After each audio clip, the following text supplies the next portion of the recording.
Responsibility accounting होते हैं, major करता है, रिपोर्ट करता है social and environmental impact of a company activities. ठीक है, सोशल एनवायरमेंटल जो इम्पैक्ट हो रहा है कंपनी के एक्टिविटीज़ के थ्रू, ये गोज़ बियॉन्ड फाइनेंशियल प्रॉफिट। ठीक है, इंक्लूड करता है कंपनीज रिस्पॉन्सिबिलिटी टूवर्ड सोसाइटी की कंपनी रिस्पॉन्सिबिलिटी कैसे निभा रही है टूवर्ड सोसाइटी, जैसे कि कंट्रीब्यूशन करना एम्प्लॉय वेलफेयर के लिए, एनवायरमेंटल प्रोटेक्शन के लिए। ठीक है, हेल्प करता है असेस करने में कि कैसे एक बिजनेस कंट्रीब्यूट कर रहा है सोशल वेलबींग के लिए। इंश्योर करता है कि ऑर्गेनाइजेशन सिर्फ इकोनॉमिकली प्रॉफिटेबल नहीं है लेकिन सोशली अकाउंटेबल और आंसरेबल भी है कि उस सोसाइटी की तरफ कैसे कंट्रीब्यूट कर रही है। प्रोवाइड करता है इन्फॉर्मेशन इन्वेस्टर को और गवर्नमेंट को एंड पब्लिक को about company social performance. Example, company education और हेल्थ केयर को लेके स्पेंड कर रही है। अकाउंटिंग कॉन्सेप्ट देख लेते हैं। ये एक्ट करता है एज अ फंडामेंटल गाइडलाइन की तरह for preparing financial statement. Help करता है कन्फ्यूजन को अवॉइड करने में, miss interpretation of accounting information. ये फाइनेंशियल रिपोर्ट को रिलायबल बनाता है, कंपेरेबल बनाता है यूजर्स के लिए, जैसे कि इन्वेस्टर, क्रेडिटर एंड मैनेजमेंट के लिए। ये गाइड करते हैं कि कैसे ट्रांजैक्शन रिकॉग्नाइज होनी चाहिए, मेजर्ड होनी चाहिए और प्रेजेंट की जानी चाहिए बुक्स ऑफ अकाउंट में। यूनिफॉर्मिटी रहती है, सब एक जैसा काम करते हैं, कंसिस्टेंसी बनी रहती है, और लेकिन वो कंपलसरी नहीं होते कि ये सबको हमें फॉलो करना है। ठीक है, सबसे पहला business entity, then money measurement, going concern, cost concept, real aspect, accounting period, matching, realisation concept, accrual concept. सबसे पहले बिजनेस एंटिटी प्रिंसिपल देख लेते हैं। बिजनेस एंटिटी प्रिंसिपल होता है कि entries are recorded in the books of account from the point of view of business, यानी कि बिजनेस का जो पॉइंट ऑफ व्यू है उससे हम एंट्रीज को रिकॉर्ड करते हैं बुक्स ऑफ अकाउंट में। ठीक है, इस प्रिंसिपल के अनुसार बिजनेस कंसिडर किया जाता है separate from its owner. Business अलग है, ओनर अलग है, तो हम दोनों को सेपरेट मानते हैं, अलग अलग मानते हैं। बिजनेस ट्रांजैक्शन रिकॉर्ड किए जाते हैं बुक्स ऑफ अकाउंट में from business point of view and not from that of owners point of view. Owner के पॉइंट ऑफ व्यू से नहीं, बिजनेस के पॉइंट ऑफ व्यू से हम ट्रांजैक्शन को रिकॉर्ड करते हैं। तो owner is considered a creditor of the business. Owner को हम क्रेडिटर मानते हैं क्योंकि वो कैपिटल लगाता है बिजनेस में। ठीक है, तो क्रेडिटर है वो। Personal transaction of the owner are not recorded in the book. जो भी पर्सनल ट्रांजेक्शन ओनर करता है वो रिकॉर्ड नहीं किए जाएंगे। हेल्प करता है मेंटेन करने में क्लियर और accurate financial record for business. Determine करता है true profit and loss of business. Build करता है trust among investor and stakeholder. तो इसका सीधा सीधा मतलब होता है कि बिजनेस और owner as a two separate entities की तरह ट्रीट किए जाते हैं अकाउंटिंग में, और all transactions are recorded only from business perspective. अब मनी मेजरमेंट प्रिंसिपल, ट्रांजेक्शन और events that can be measured in money terms are record. जो कि मनी टर्म्स में रिकॉर्ड हो सकते हैं, मनी टर्म्स में मेजर हो सकते हैं, उसको हम रिकॉर्ड करते हैं। ट्रांजेक्शन और events should be in the form of monetary terms में ही होने चाहिए। ये कॉमन डेनोमिनेटर है in recording and reporting transaction. ठीक है, ये अलाउ करता है different kind of transaction to be recorded and compared easily, like purchase of goods, payment of rent. ठीक है, अलाउ करता है कि डिफरेंट काइंड ऑफ ट्रांजैक्शन को हम रिकॉर्ड कर सके और कंपेयर कर सके इजीली, जैसे purchase of goods, payment of rent. Only measurable items he record किए जाते हैं। नॉन मॉनेटरी टर्म जैसे कि एम्प्लॉय की स्किल, कस्टमर की सेटिस्फैक्शन रिकॉर्ड नहीं की जाते, क्योंकि ये हम मनी टर्म्स में एक्सप्रेस नहीं कर सकते। ये प्रोवाइड करता है uniformity for preparing financial statement. Example, purchase of furniture for 10,000। ठीक है, फर्नीचर हमने 10,000 में परचेज किया, वो हमने रिकॉर्ड किया क्योंकि वो मनी टर्म्स में मेजर हो पा रहा है। लेकिन मैनेजर का हार्डवर्क, उसकी ऑनेस्टी हम रिकॉर्ड नहीं कर सकते क्योंकि वो मनी के टर्म्स में मेजर नहीं कर सकते। तो इंश्योर करना कि all recording transactions are quantifiable, हम उसको क्वांटिफाई कर सकते हैं। ठीक है, मेजर कर सकते हैं और कंपेरेबल होने चाहिए। गोइंग कंसर्न कॉन्सेप्ट हमारा होता है कि business will continue for a forcible future at the same level of operation. हम ऐसा मान के चलते कि बिजनेस हमारा चलता ही रहेगा, कभी बंद ही नहीं होगा। ठीक है, और सेम लेवल ऑफ ऑपरेशंस पे। ठीक है, ये अज्यूम करके चलता है कि business shall continue for a forcible period. ठीक है, और कोई इंटेंशन नहीं रहता बिजनेस को क्लोज करने का।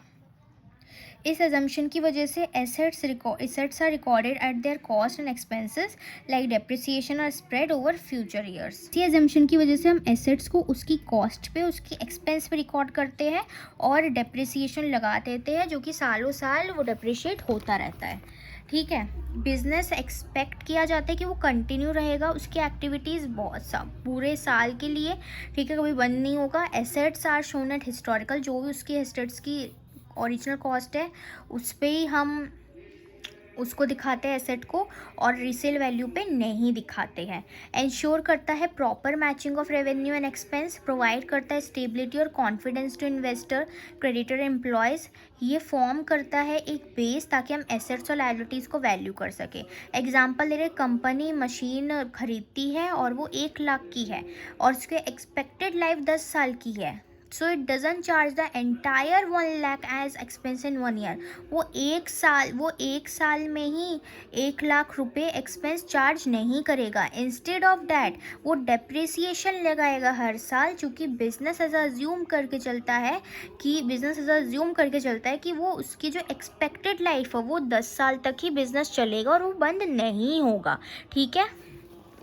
कॉस्ट कॉन्सेप्ट हमारे स्टेट करते हैं कि सारे जो एसेट्स होते हैं वो रिकॉर्ड किए जाते हैं इन the books of account at the original purchase price. हम उनके ओरिजिनल परचेज प्राइस पे उसको रिकॉर्ड करते हैं। The amount actually paid to acquire them and not at their current market value. यानी कि जितने का सामान खरीदा, जितनी कॉस्ट पे वो खरीदा गया है, हम उतनी कॉस्ट को ही लिखेंगे और उसकी करंट मार्केट वैल्यू पे उसे रिकॉर्ड नहीं करेंगे। तो वैल्यू ऑफ एन एसेट जो होता है वो बेस्ड होता है एक्चुअल कॉस्ट टू एक्वायर। जो एक्चुअल कॉस्ट दी गई है उसको एक्वायर करने के लिए, लेने के लिए, इवन उसकी मार्केट वैल्यू बदलती रहे, लेकिन वो एडजस्ट नहीं करेंगे अकाउंटिंग में। ठीक है, रिकॉर्ड नहीं करेंगे अनलेस कुछ स्पेसिफिक स्टैंडर्ड्स ना हो, तब तक रिकॉर्ड नहीं करेंगे। ठीक है, जिस दाम पे वो एक्वायर की गई है, जिस दाम पे हमने बेची है, हम उसको लिखेंगे। कॉस्ट अब इंक्लूड करती है सारे नेसेसरी एक्सपेंसेस को। ठीक है, ऑल एक्सपेंसेस जो कि नेसेसरी है उस एसेट को यूजेबल कंडीशन में लाने के लिए, वो ये सारे एक्सपेंस भी इंक्लूड होंगे। इंश्योर करती है रिलायबिलिटी को, अवॉइड करती है सब्जेक्टिविटी को जो कि मार्केट फ्लक्चुएशन की वजह से आता है।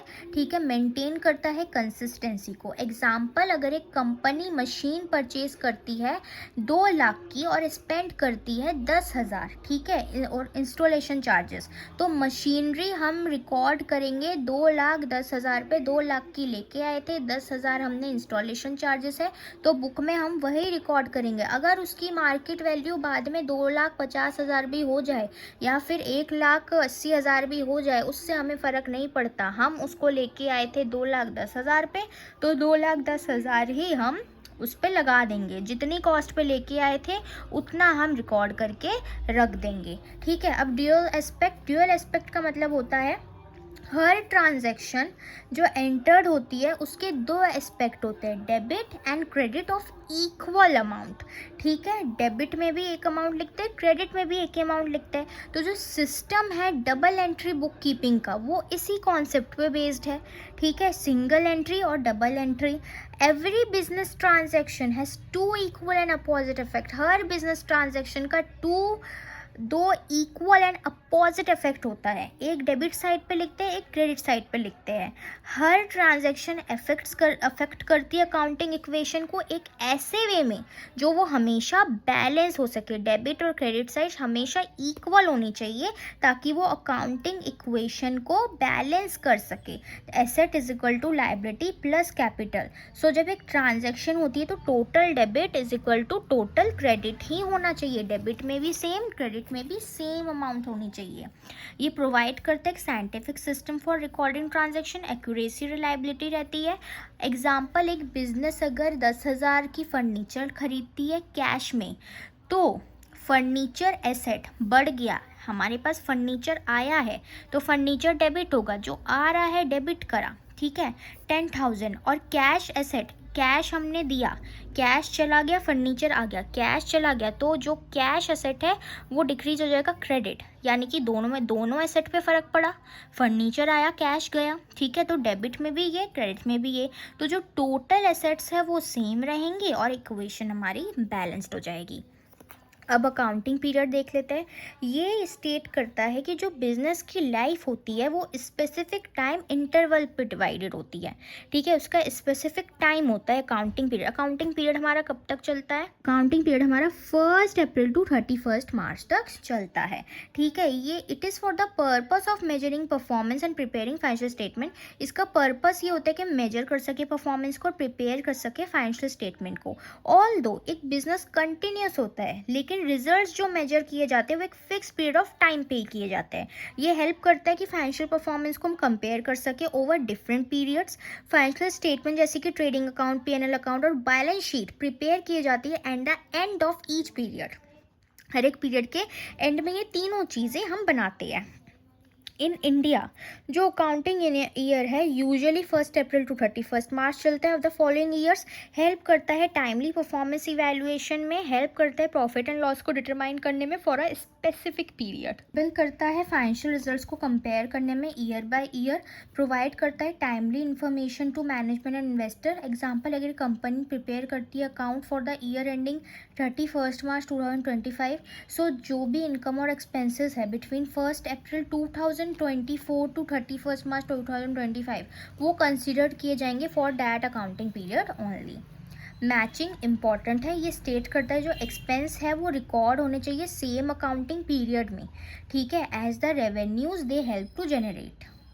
इनकम और उसके रिलेटेड जो भी एक्सपेंसेस है वो मैच होने चाहिए सेम ही पीरियड में, ठीक है, ताकि हम ट्रू प्रॉफिट और लॉस को डिटरमाइन कर सके। फिर बिजनेस को इनकम को अकेले रिकॉर्ड नहीं करना चाहिए, जो उस इनकम के लिए हमने खर्चे भी किए हैं उस खर्चों को भी रिकॉर्ड करना चाहिए। It must also record all the cost incurred to earn that income during same period. Income कमाने के लिए जो हमने खर्चे किए हैं उसको भी रिकॉर्ड करना चाहिए उसी सेम पीरियड पे। ये प्रॉफिट एंड लॉस अकाउंट को इंश्योर करता है, जो कि दिखाता है करेक्ट फाइनेंशियल परफॉर्मेंस को फॉर दैट अकाउंटिंग ईयर, ठीक है। Revenues are recognised when earned not when cash received. Revenue तभी, इनकम तभी रिकॉग्नाइज्ड हो जाती है जब हम कमा लेते हैं, तब नहीं जब कैश रिसीव होता है। हमने जब सामान बेच दिया तो अब सामने वाले की रिस्पॉन्सिबिलिटी कि उसे हमें पैसा देना ही है, चाहे वो क्रेडिट में हो चाहे वो कैश में हो। Expenses are recognised when incurred not when paid. और एक्सपेंसेस भी रिकग्नाइज्ड होती है जब वो एक्सपेंस हो जाता है, तब नहीं जब हमने वो पे कर दिया। अगर हमने कोई चीज़ खरीद ली तो हमारे पर तभी रिस्पॉन्सिबिलिटी आ जाती है कि हम उसको पैसे दें। Ensure accurate calculation of net profit और लॉस। एक्यूरेट कैलकुलेशन होती है नेट प्रॉफिट और लॉस की, एक्यूरेसी और रिलायबिलिटी रहती है। एग्जाम्पल, अगर एक कंपनी 5 लाख रुपए कमाती है सेल से इन 2024 टू 25 और स्पेंड करती है 3 लाख वो गुड्स को बेचने के लिए और 50,000 मार्केटिंग के लिए फॉर दो सेल्स, तो जो भी एक्सपेंस उस इनकम को कमाने के लिए हुआ 3 लाख और 50,000 वो भी रिकॉर्ड करेंगे हम सेम ईयर पे एज द सेल्स रेवेन्यू 50,000। तो नेट प्रॉफिट 5 लाख माइनस 3,50,000 यानी कि 1,50,000 हमारा हो जाएगा।